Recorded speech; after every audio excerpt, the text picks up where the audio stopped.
Договорот со Бугарија, прекинувањето на постапката за именување на Александар Николовски за амбасадор во Европската унија во Брисел, немањето јасен став околу најавите за изградба на кампови за бегалци во земјава.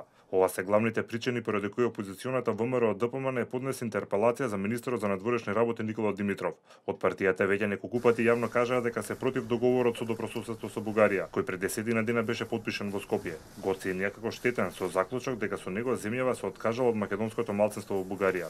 Првата работа е брзоплетото, штетно потпишување на договорот за добрососедство помеѓу Македонија и Бугарија, избегнувањето за него да се дискутира, лажењето дека се работи за нацрт текст кој што може да се подобри и во кој што би била вклучена и опозицијата, а потпишување на финален текст кој што не бил воопшто предмет ни на преговарање, туку бил само прифаќање на бугарските позиции, зашто честитаме на бугарската влада што се изборила за своите интереси, но не и на министерот за надворешни работи на Македонија, кој што не ги застапувал македонските национални интереси и потпишал одредби кои што ќе бидат штетни со спроведувањето за Република Македонија.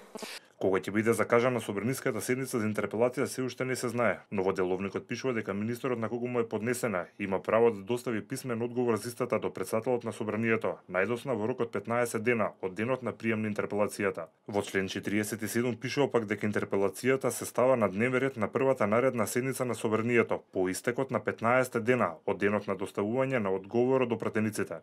Од ВМРО ДПМН е веќе поднесено интерпелација за министерката за труд и социјална политика Мила Царовска. Ја обвинуваа дека не ги консултирала ниту граѓаните, ниту општините за стратегијата за бегалци.